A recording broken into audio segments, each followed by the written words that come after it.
இந்த நேர்காணலில் இன்று நம்மோடு ஒன்றாக திரண்டிருக்கும் உங்கள் அனைவருக்கும் இந்த மோகனப்பிரியாவின் லோகநாதனின் வணக்கங்கள்.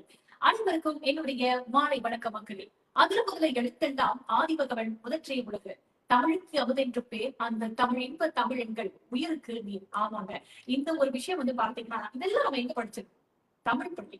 இன்று நமக்கான நேர்காணல், நம்முடைய தலைப்பு தமிழ் பள்ளியே எங்கள் தேர்வு.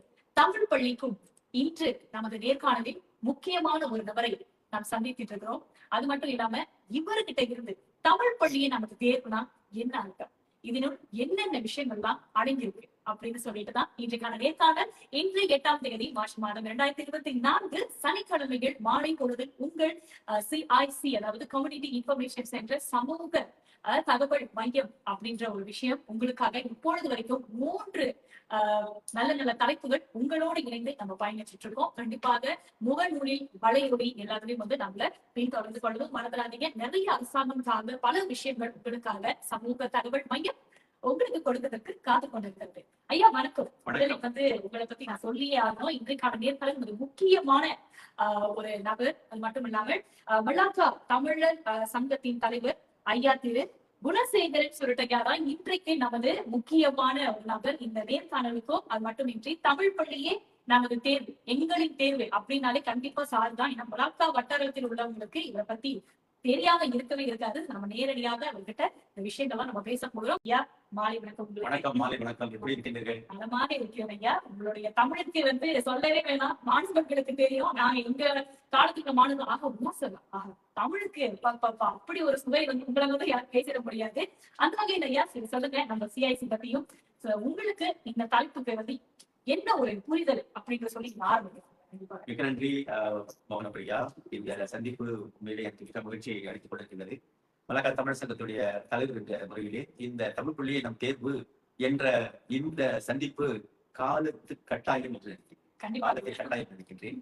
அந்த வகையிலே இந்த சமூக தகவல் மையம் இந்த வாய்ப்பினை வழங்கிய பொறுப்பாளர்களுக்கு, ஏற்பாட்டாளர்களுக்கு என்னுடைய வாழ்த்துக்களை தெரிவித்துக் கொண்டு நேரலை நேர்காணல் செய்ய நீங்கள் தொழிற்சொலுக்கு வந்திருக்கின்றீர்கள். கேள்விகளுக்கும் மக்களுடைய சந்தேகங்களுக்கும் என்னால் இயன்ற என் தாய் தமிழ் எனக்கு கற்றுக் கொடுத்த அந்த அறிவை கொண்டு நான் பதில் சொல்ல அல்லது விளக்கத்தை சொல்ல கடன்பட்டிருக்கின்றேன். தமிழ் பள்ளியை என்னும் தேர்வு இன்று நேற்று தொடங்கப்பட்ட ஒரு சுலோகம் அல்ல.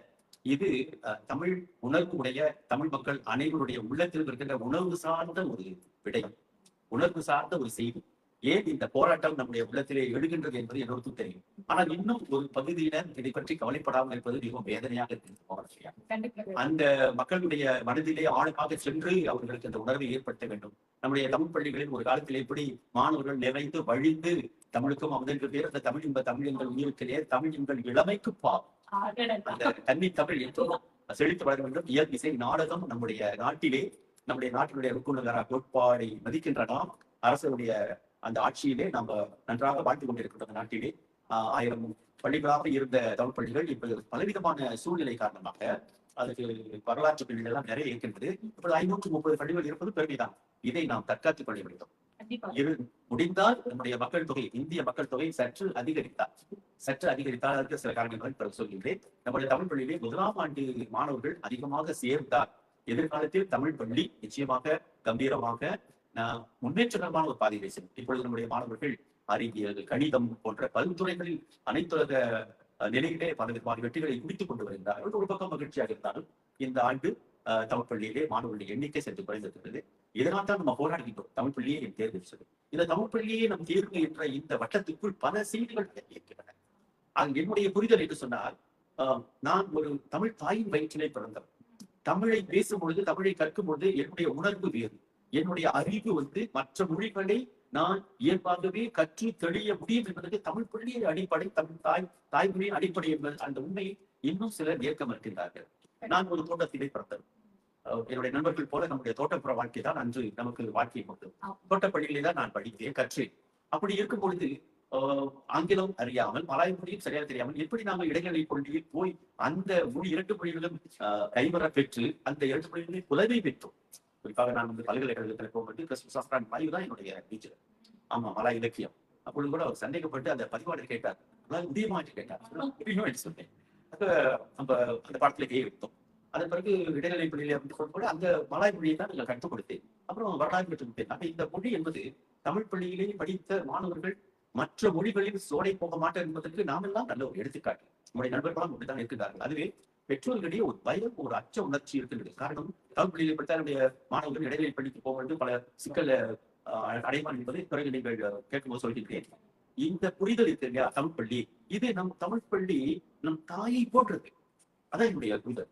என்னுடைய தாய் தந்தை போன்றது. ஏன்னா அவர்கள் தான் இந்த தமிழ் பள்ளியை அறிமுகப்படுத்தி எங்களுக்காக நுழைய வைத்தார்கள். அன்று படித்து கற்றுக் கொடுத்த அந்த ஆசிரியர் எல்லோரும் நாங்கள் தந்தையாகவும் தாயாகவும் சொல்லும்போதே உடம்பு சிலுக்கு. என்னுடைய முதலாம் ஆண்டு ஆசிரியரை நான் அம்மா என்று தான் அழைத்தேன். அம்மா என்பது தமிழ் வார்த்தை, அதுதான் குழந்தையின் முதல் வார்த்தை. பாட்டை நல்லா பாடும்போதே அப்படியே உணர்ச்சி. பிறகுதான் அந்த டீச்சர் அப்புறம் ஐஏ என்று சொல்கிறார்கள். அதுவே தமிழை கற்றுக் கொடுக்கின்ற எல்லாமே நம்ம தாய் தான். காரணம், அது தாயின் கருவிலே இருந்து வந்த மொழி. அது ஒரு இறைவன் அளித்த மொழி. அகர முதல எழுத்தெல்லாம் ஆதிபகவன் முதற்றை உலகு கற்றதனால் ஆய பயனிப்பல் பாடறிவன் நற்றாள் தொழா எழின் என் என்ப ஏனை எழுத்தென்ப இது ரெண்டும் கண்ணென்ப பாடும் உயிர்த்து. என்னும் எழுத்தும் இங்க எழுத்து என்பது தமிழ் மொழி. ஆகவே அப்படிப்பட்ட புரிதலை நான் கொண்டிருக்கின்றேன். இந்த உடல் தமிழுக்கான உடல், சாவிலும் தமிழ் படுத்தி சாக வேண்டும், என் சாவிலும் தமிழ் மணந்து வேக வேண்டும் என்று பாவி இந்த பாயதாசி குறிப்பிட்டார்களே, அதுதான் இந்த புரிதல். ஆகவே தமிழ் பள்ளியிலே படிக்கின்ற மாணவர்கள் நிச்சயமாக முன்னேற வேண்டும், முன்னேற முடியும் என்ற ஒரு புரிதலோடு நான் வாழ்த்துக் கொண்டிருக்கின்றேன்.